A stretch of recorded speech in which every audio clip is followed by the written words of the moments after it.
Hi, I'm Jody, and this is my computer repair business. I don't necessarily recommend starting one today, but it happens to be what I chose to do. So, I found myself in a weird position recently when I posted a comment that I made about how, it was a comment on an Asmongold video talking about jobs and such, Gen Z being poor, I can't remember, but I talked about how I had problems because I'm autistic, which obviously that makes me a little socially weird if you can't tell from any of my other content. And I also had problems because I don't interview well, probably stemming from the autism thing, and because I just didn't know how to get through automated systems with my resume.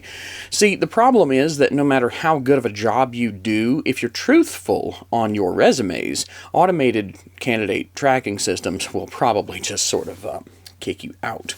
So because of that, it's very difficult to actually get a job, but it's been like that for 20 years. It's not some sort of new thing. Automated candidate tracking systems are pretty old, and the whole impersonal go apply on the internet so we can filter you out thing, that's not new either. That's the experience I had before I even started all this stuff. Most people by the mid-2000s wanted you to go and apply to jobs on the internet and not fill out a piece of paper, talk to a manager, whatever. They don't want you talking to the people that can make any kind of decisions because those people have jobs to do. But really, it's just so that they can gatekeep you out of the company. The thing that I said that seemed to sort of make people respond to what I said was HR wants shiny social pebbles, not good workers. And the response to that, it was just a YouTube post, which usually I get a few people from my channel and not much else, unless it's something provocative. But this was a fairly innocuous, yeah, I used to have trouble getting a job too, sort of thing. And I went for the nuclear option and just started my own business. There's this whole mess back here that you see. And so a lot of people just showed up out of the woodwork that have never seen anything on my channel and don't know anything about me, asking, what advice would you give? Guys, first of all, you're talking to a guy who in the same post said, I opted to give up and just do my own thing instead. So any advice I would give is probably not the best. One of the things I saw someone say that I actually think is good advice is run your resume through ChatGPT and get it to fix it up for you. Another thing that they said was take the keywords that they shove in the job application and just start shoving them on your resume. The truth is that these people, they are lying to you about what it is that they want. I mean, for example, the somewhat famous image at this point of the guy who made Node.js responding to someone saying, hey, these people are hiring for like 7 years of experience in Node.js. And the guy was like, well, I guess technically I made it like 6.5 years ago. And the requirements are inflated and fake. And there are a lot of reasons for that. There are fake job listings. There are like these internal requirements sometimes where they list fake jobs, jobs that they have no intention of hiring anyone for. They post it even though they're going to hire internally because of some sort of fairness requirement, which really is unfair to everybody else on the planet. If you're watching this, you probably already know this. I'm sorry, I keep smacking this light right here because there's a hat holding it up. You already know that these job requirements are bogus. You already know probably that you can stretch what you put on your resume to be less than truthful, but not an outright lie or whatever. Basically, you have to BS a bit to get past these automated systems so that you can actually talk to someone who can make a decision. And at that point, you can be honest with them and say, look, I may have inflated what I can do in this regard a little bit so that I could get in front of you and talk to you. But that's the thing, is it's just a whole bunch of lying, and I don't like that. I run a small business, and the very few times I've had people work for me, it was a very straightforward process. I basically talked to them, showed them some things, saw like what they could do, and basically it's just a straightforward decision. Can I train you to do what I do because I know you don't know what I know? Because PC repair is not something that anyone actually teaches. But can I train you to do what I do? Can I show you how to be a subset of me effectively? And can we communicate effectively? And if I've got those two things, just those two things, I can train you, I can talk to you effectively, then I know I've got a good candidate. But the problem these days is human resources. HR needs to die. I want all companies to completely get rid of human resources. HR doesn't know what they're doing.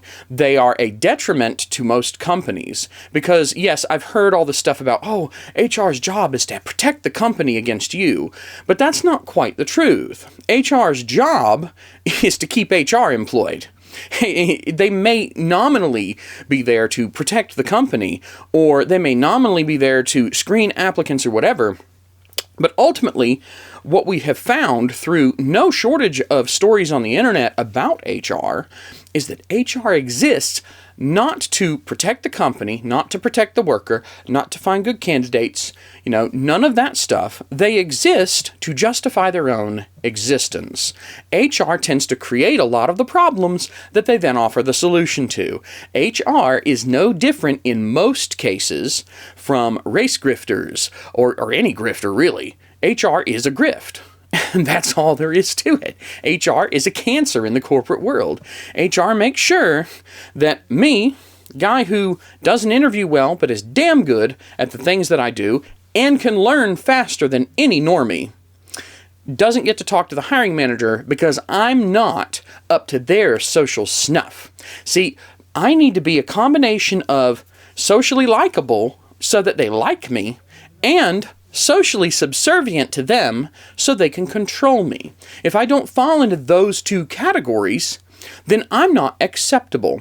This is not even getting into the whole DEI nonsense thing, the thing where people get hired preferentially based on being non-white and non-male and all that. That you can throw all that out because the fundamental problems, you don't even need that to point out that HR is a major problem. So HR makes sure that people like me don't get hired. They make sure that people who will do what they want get hired, people that they like get hired, and HR, because they are the hiring gatekeepers in most companies, even smaller ones, because HR aren't the ones that are doing the job, but they are the ones that gatekeep all of the jobs. HR can bring in HR people that agree with them, and this is why HR is a cancer. It is basically the good old boy network, except it's almost always women, and it's almost always catty women that are very office politics, very judgmental, very harsh, negative. HR is a cancer, and that's it. All the reasons that I've said before, that's really the takeaway you need to get here. Now, how do you get around HR? Honestly, I don't know, because I opted not to. I just did my own thing and gave them this. But if you want to get around HR, probably the best way to do it is to make connections with people at the company that aren't HR, the hiring managers or whatever, because if some guy that does the management of the department that you want to work in comes to know you in some way, then you'll be able to convince that guy to tell HR, I want this guy in this position, do what you have to do. And the thing is, even though HR tends to be these sort of gatekeepy political scumbags, if the manager shows up and directly says, hey, you do this, well, they can't really say no, because the way that the whole feminine social interaction / what is the word I'm thinking of? Is combat thing works, is you cut people down. The feminine style of argumentation, you cut people down to bring yourself up, but you can't be perceived as being that way by other people. So all of the bad behavior that HR exhibits is also noticeably indirect in most cases. The most egregious ones end up on subreddits as stories about HR doing stupid things or whatever. But most of the time, the aggression from HR and from just generally from badly behaved female coworkers more generally tends to be very indirect, very underhanded, based on having, no witnesses, or it has to be something where other people that they consider to be part of their peer group can't judge them for it because they don't know about it. There's no proof of it. They set it up a situation where they can dismiss it. All of these things combined, that's really how they pull it off. So if the manager comes to them directly and says, you have to do this, you have to hire this person for this position, then that's the end of that. They can't just say no, because if they say no, now they have to fight with the manager. Now they might get other management involved. Now there's going to be a conflict that's direct, and direct conflict is really the weakness of the feminized gatekeeper. So I don't even know how I got to this point. I mean, it's stupid to me that, first of all, that HR exists in its current form, but also that I can generalize it out to be just a women thing. And it's not misogyny, which is hatred of or extreme distrust of women just for being women.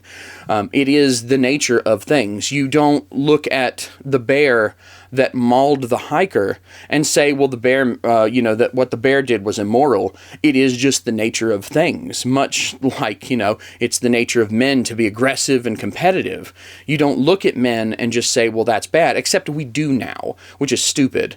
But anyway, I'm getting off track. The entire point is, I'm not necessarily qualified to give you advice, but my one piece of advice is find a way around HR, because they are the reason that you can't get a job. They are the ones that run the automated tracking systems. They are the ones who exclude 1,000 candidates. And yes, I understand that businesses are absolutely slammed with resumes. I understand that the only way to get through this ridiculous barrier is to spam them, just blast resumes out, so there's more than ever before. But it's not a good situation, and that's why I simply opted out, because I don't have the time to deal with that. I'm not going to spend a year doing nothing but filing job applications, maybe going to an interview or two a month, and then not getting employed at the end of all that labor. I could be using that time to do something else. I could make a freaking visual novel in RenPy and put that on itch.io and get $100 a month from that in very short time, instead of spending all this time jumping through all of these hoops that these catty HR ladies don't force me to go through just to get rejected later. Yeah. It's an unfortunate situation. I'm really sorry if you're going through that, but the bottom line is you have to find workarounds. You cannot engage in the employment system, in the whole finding employment ecosystem. You cannot engage in it honestly, because if you do, you'll be the first one to find your resume in the digital trash can before anyone even looks at it. You cannot approach it in a traditional manner. The advice that you just go up and, hey, I want an application and can I talk to someone? That'll never happen. Unless you go out of your way, you've got to find some sort of way to subvert the system to go around the people that are blocking you out and get in there. It wouldn't be a bad idea also to read up and learn about sales tactics, because when you think about what an interview is, you're selling yourself. I mean, that's the thing. I had a company whose name I will not name just because I don't want to. It's not really relevant, honestly. But I had a company who I spent about a month doing data migration of databases from other customers' systems to their work management system. And so I was writing these one-off or one-shot programs in PHP command line that would yank from one database type. That's why I use PHP, by the way, because PDO, I could access MySQL, SQL Server, I even access databases in a fairly common way. So retooling this one tool that I wrote to shuffle the data from one database type to another, it was pretty straightforward. Whereas if I used other tools, like if I used specifically MySQL, specifically SQL Server, and I tried to lash it all together using some kind of scripting language, otherwise, it wouldn't have gone well. But anyway, I was doing data migration for this company for about a month. the thing that got me in is that at the time, I don't know how big they are now, but at the time they're a small company.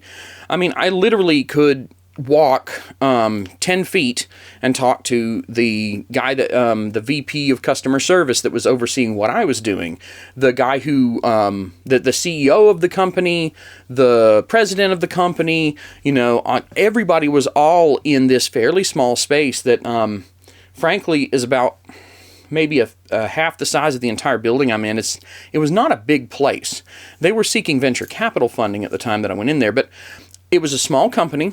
I got to talk directly to the people that were involved. They were actually looking for an employee, but I convinced them what they really needed was just a one-off consultancy sort of thing, because they really just needed a tool and somebody to deploy it to get their backlog of migrations through. And it got them through, and I didn't have to stop doing what I'm doing, but they paid me decent money to do this work. I'm not saying that that's what you should do, but I'm pointing out they didn't have an HR department. I think they had maybe one person who did HR duties, but they didn't have a department for any of this stuff. This company was maybe 8 to 10 people tops. And I mean, we're talking like 2 little quad cubicle sort of setups and a couple offices and a couple desks back to back. And that's all they had. So because they were a small business with no HR to block me, because the people who were the decision makers were also the ones looking for someone to do the stuff, I was able to get in there and I was able to talk to them business owner to business owner. And the thing that really got them excited was whenever they said, how will you feel about being directed by someone instead of directing everything yourself, because I'm the boss, right? They got really excited when I replied, well, I'm not the boss, because the boss is the customer. No matter what, look at me smacking my equipment, but no matter what, I still have to answer to my customers. My customers are the boss, because if they don't show up, if they don't walk in that door, I don't make money, I don't get paid, my bills don't get paid, I end up homeless and destitute and broke and all that. So you always have a boss. It's just a matter of choosing which kind of boss you want. Anyway, so I guess if I was going to advise you, I'd say look for small businesses. Find the smaller businesses out there where you can talk to someone directly that has direct decision-making power. And that's basically it. Work around it. Don't let these people, these scummy, politicized, catty, I obviously have a lot of disdain for large HR departments, but don't let the gatekeepers gatekeep you. Refuse to play by their rules. Go around them and talk to the people that actually make the decisions. You could walk up to a company that doesn't even know they have a need. Sell yourself to them as the hey, don't you have this problem? Well, yeah, we've been working around it. Well, I do this. This is what I'm good at. And I can take care of that for you. Are you interested? You want to talk about it some more? That's really all you have to do. I actually had a day where I decided to do an experiment. I went down to Sanford, North Carolina. It's about half an hour from me. And I just walked around in sort of the downtown area. I think I walked into 7 businesses. 3 of the 7 businesses expressed interest in my computer services, like within an hour. I had 7 businesses. 3 of them were interested, and one of them was so interested they actually brought me up and showed me what they had. Like, they were so interested, they were like, "Hey, look at our stuff right now." And that was just in 1 hour. I have a need that I can fill. And I went to them and I said, "Hey, you have a need? I can fill it." And they were like, "Yes, we have a need. Okay. That sounds great, because we didn't know what to do and we've just been working around it." It always comes back to what do you need, and what can I do to fill it? You have to fill a need. That's how business works. And the truth is, when you're trying to get hired for a job, when you're trying to start your own business, it doesn't matter what you're doing. You are always doing something that someone else needs. People don't bring me these computers to look at them and smile and make videos about them. They bring them to me to get them repaired. People don't call me out to their business because they want to see my beautiful face, because I don't have one. But they do call me out to fix their network problems, to install their Starlink service to their existing network so things don't just stop working whenever Starlink's router takes over everything. You get the idea. I feel a need that the customer has. When you're applying for a job, the business you are applying with is your customer, and you have to sell yourself to them. HR is a gatekeeper, much like a secretary. If you call the business and make a sales call, say, hey, I'm with Widget Inc., and can I talk to the person who makes the decisions about purchasing widgets or whatever? And they're going to be like, they're out, or, let me just take your information and they'll call you back. And they never call you back because that's not going to work. Look it up. Look up sales stuff. I swear to God, anybody could benefit from learning how to deal with the public. So, any customer service or customer-facing job, but also sales. Just in general, you don't have to become a salesman for anything but yourself. So, I hope that helps. I remember the caveat, I'm not qualified to give you any advice on this. I'm just some nerd who opted out of the system and started my own business instead. I don't know what you're trying to do, or if my advice is going to be helpful for your specific niche or industry or business or whatever, but that's my experience and my thoughts, and I hope that it was helpful. Thanks for watching. Like, comment, subscribe, and all that junk. Take care.